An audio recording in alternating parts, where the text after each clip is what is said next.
Qu'est-ce que Rosset il pense aujourd'hui de nous, ce qu'on appelle notre culture hip-hop, mais qu'est-ce qu'il pense un peu du rap game et ce qu'il entend et ce qu'il voit, ça lui plaît ou pas?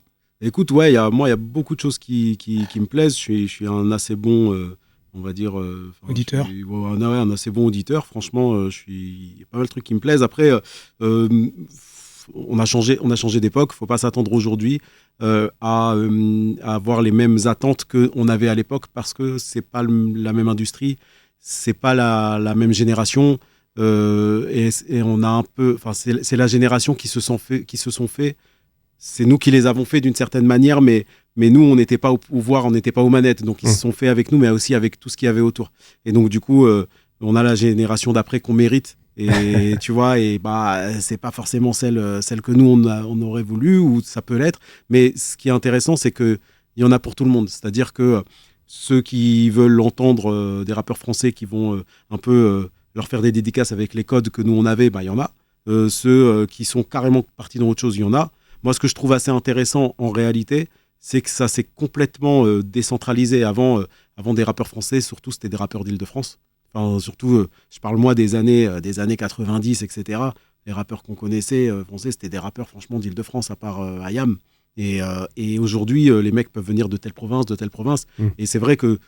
Pas forcément d'une grande ville, même. Voilà, moi qui viens d'Île-de-France, qui viens à la base du 94... ça peut être très choquant pour moi d'entendre pour la première fois un mec comme Jul ou des gens comme ça. Je dis, mais attends, il n'a pas les codes vestimentaires, comment ça se fait? Tu vois ce que je veux dire? Un peu tous ces trucs, et puis à un moment, tu lâches ça. Il y a des murs qui se sont effondrés. Oui, parce qu'à un moment, tu te dis, au final, est-ce que faut pas tout aplanir et se dire, vas-y, tu sais quoi, c'est un moment, est-ce que c'est parce qu'on voulait que ce soit populaire? C'est vrai que ça s'est ouvert à plus de gens, à plus de styles. Mais Rosset, est-ce que tu penses que toutes les personnes que tu peux citer ou que tu peux voir aujourd'hui, ils sont vraiment dans cette culture hip-hop que nous on a? Alors non, ils sont pas, tu vois, ils font du rap. Ouais. Voilà, c'est autre chose. Et ça, nous, on l'est parce qu'on l'a connu. Et eux, c'est, tu vois, mais nous, si on l'a connu, c'est peut-être une chance, comme peut-être, ça se trouve, c'est même pas une chance, ça se trouve, c'est un poids, j'en sais rien. Mais en tout cas, on l'a connu, on l'a kiffé, on l'a vécu, ça fait partie de nous. Mais moi, pour avoir pas mal aussi géré des spots où j'ai dû mettre des DJ dans beaucoup de villes de France, j'ai pu voir aussi que Paris, on avait eu la chance, par exemple, d'avoir Nova. Par exemple, une ville comme Bordeaux, il n'y a pas eu un mec comme Bizot qui s'est dit je vais sacrifier mon oseille parce que je suis amoureux de la musique et qui va faire ce sacrifice pour comment dire, l'écouler sur une culture de toute une région. Et eux, ils ont pas, comment dire, à Bordeaux, ils ont une autre culture musicale, mais ils n'ont pas, nous, tout ce qu'on a pu avoir la chance d'avoir, c'est-à-dire en même temps entendre sur la même playlist Africa Bambaataa, Lou Reed, Kraftwerk, et grandir avec ça. Il y a beaucoup de villes, on est une minorité en vrai en France, à avoir grandi avec ça, à avoir eu cette chance-là. On a eu de la chance d'habiter à Paris, dans la capitale. C'est ça que je veux te dire. Et en réalité, on s'en rend pas compte, mais l'Île-de-France, en réalité, on est des espèces d'ovnis intellectuels de la musique. Pourquoi ? Parce qu'autour de Paris, c'est les zones communistes rouges où ils mettaient à fond des bibliothèques partout, des MJC partout. Et en fait, on nous baignait, on nous sortait à l'école, on nous sortait dans les bibliothèques, on nous sortait dans des lieux de culture. Tu vois ce que je veux dire ? Mais je peux te dire qu'au fin fond à Villetaneuse, c'était pas le cas. Et finalement, il y a aussi que la génération d'avant, elle n'écoutait pas de rap. Quoi. Nous, on a été parlé forcément. Si, il y a eu des premiers ou des deuxièmes vagues.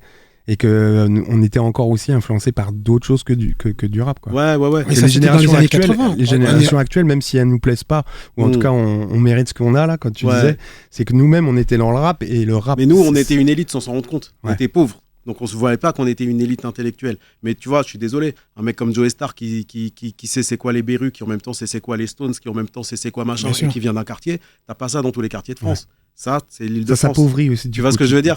C'était une époque et c'était l'Île-de-France. Et ça, en fait, on n'a pas le recul de le voir. Moi, je l'ai vu, en fait, quand j'ai commencé à bosser avec d'autres villes. Et je me suis dit, ah ouais, nous, vraiment, Paris, on avait un truc. Il y avait un plus. Alors, le fait d'habiter dans la capitale, le fait que tous les artistes, enfin, les premiers groupes de rap américains pouvaient venir, c'était à Paris qui venaient. Tu vois, d'avoir toutes les compétitions, entre guillemets, ici. Et c'est vrai que c'est un vrai constat. Je trouve que c'est vrai qu'on a été bénis, parce que quelque part, on aurait habité dans le fin fond du Larzac. On n'aurait pas su. Et c'est pas faute. Excuse-moi, pour le Larzac. Ouais, voilà, désolé pour ceux du Larzac qui nous ont. Ou la Creuse. Tu vois, voilà. Mais c'est vrai qu'il y a ce truc-là. Et je m'en suis rendu compte, tu sais, mais même en parlant avec des Marseillais, je m'en suis rendu compte, je me dis, mais c'est vrai qu'en fait, il y a un côté, à un moment où nous, Île-de-France et tout, machin, où il y a un côté pas hautain ou quoi, mais où on se rend pas compte un peu de qu'on a été élevé avec de la confiture, alors que les autres, ils avaient juste, certains, ils avaient juste Céline Dion, machin, et voilà, tu vois, t'as la fête de la ville, Vitef.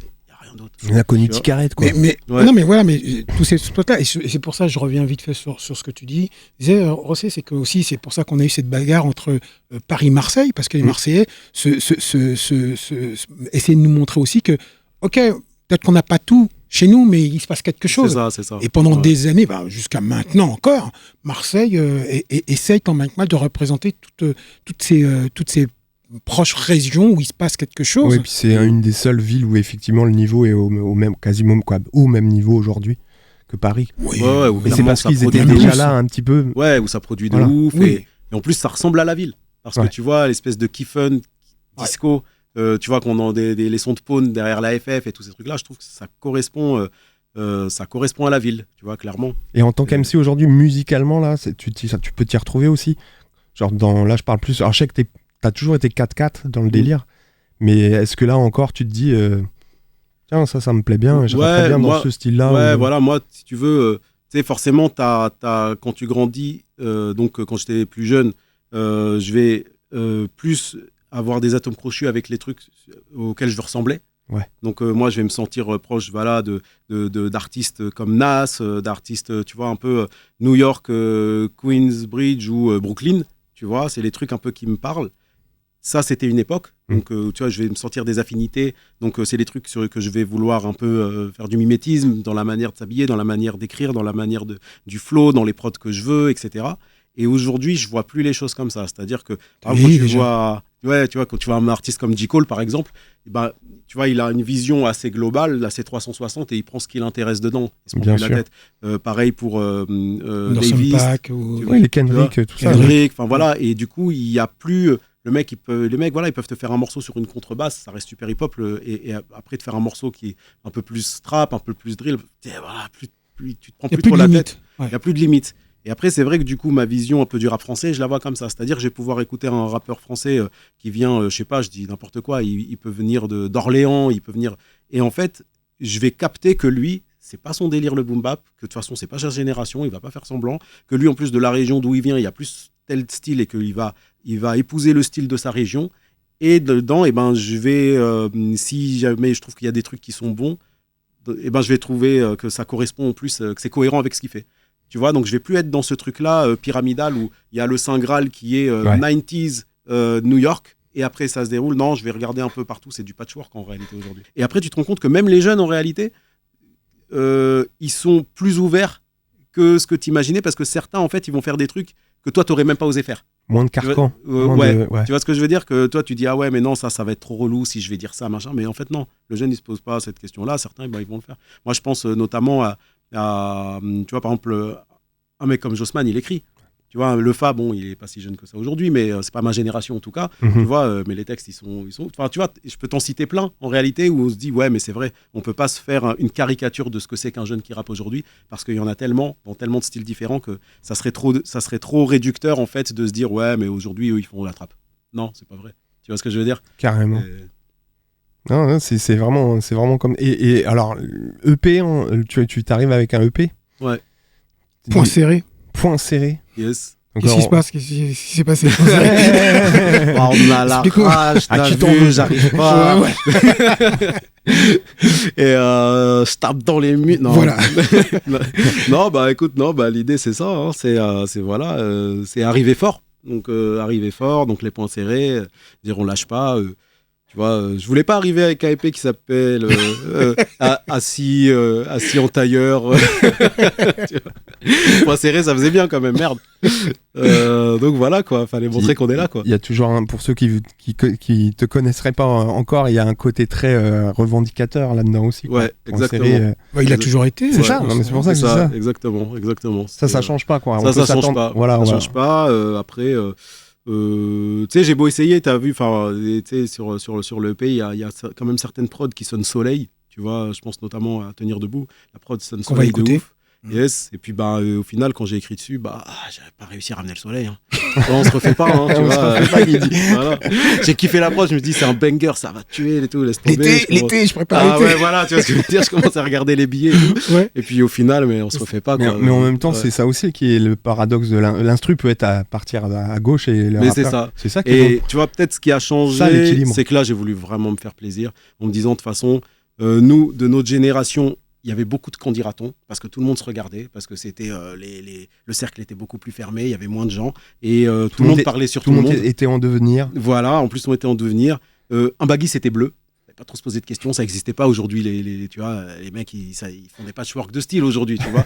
Mais tu vois, et donc du coup on était quand même assez complexé, si tu veux. On était dans un style et c'est tout. Et aujourd'hui, c'est con, mais on n'est plus tant que ça à être encore là. Donc au final, il faut vraiment s'en battre les reins du qu'en dira-t-on. Et là, c'est ce que j'ai voulu faire avec un projet comme ça. Je me suis dit, mais il reste qui pour me juger de toute façon, on s'en bat les reins. Tu vois ce que je veux dire? Il faut qu'on s'amuse. Et voilà, sur ce projet, j'ai voulu en vrai m'amuser sur la suite de ma carrière, passer la quarantaine, tout ça. Tu te dis, mais là, si tu t'amuses pas aujourd'hui, tu vois ce que je veux dire? Jamais, ça ne j'aurai jamais. Tu vois ce que je veux dire?